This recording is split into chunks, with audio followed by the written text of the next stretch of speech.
Assalamu alaikum қыздар, менің каналыма қош келдіңіздер. Сіздермен бірге Дана.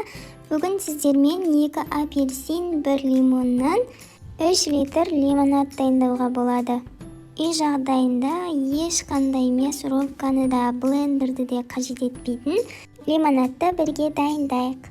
Бізге керекті заттар: 2 дана апельсин, 1 дана лимон және де 250 грамм қант. Ал бисмилля деп жұмысымызға кірісейік. Ең алдымен осындай кішкене ыдысымызға терканың көмегімен лимонның цедрасын, яғни қабығын өткізіп алатын боламыз. Алғашқы кезде цедраларын өткізу қиындау болады. Кішкене бір шетін өткізіп, шетін ашып алғаннан кейін ары қарай тез өткізе қоясыздар. Апельсиннің да цедрасын дәл солай өткізіп алатын боламыз.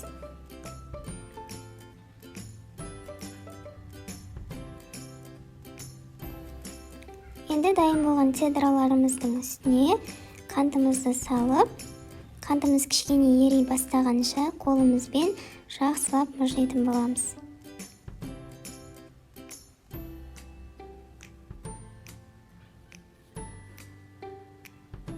Міне қыздар, бізде осындай масса шығады.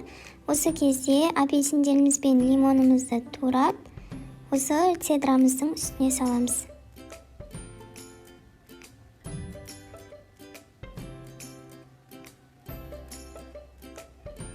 Суығын шығарып тұрып, жақсылап екеуін бірге мұжитын боламыз. Қыздар, бұл жерде қол күші қажет болады. Қолдарыңыз кішкене талуы мүмкін, бірақ өте дәмді лимонад шығады. Міне бізде осылай суығы шығады. Осы кезде массамызды үлкен ыдысқа салып, үстінен суымызды құйып, тағы да мұжып араластыратын боламыз. Қыздар, мен фильтрдің суын пайдаландым. Қарапайым суды да пайдалансаңыздар болады, немесе газды суды пайдалансаңыздар да болады. Мейлі спрайт болсын, мейлі сарығаш болсын, бірақ қарапайым судың өзінен керемет болып шығады. Егер де маған лимонад газды болу керек дейтін болсаңыздар, ең арзан сарығашты пайдалансаңыздар да болады. Бізге жалпы 3 литр су қажет болады. Қолымызбен жақсылап мұжып болғасын, лимонадтың ішінде жүрген апельсин мен лимонның цедраларын осылай қолымызбен сығып алып тастайтын боламыз. Соңынан лимонадымызды електің көмегімен бір сүзіп алатын боламыз.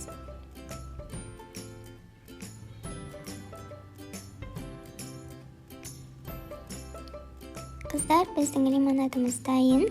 Жаздың ыстық күндерінде салқындатып ішерге таптырмас сусын болары анық. Қыздар, осы рецептпен міндетті түрде жасап көріңіздер, еш өкінбейсіздер. Видеоны лайк басып, арнаға тіркелуді ұмытпаңыздар.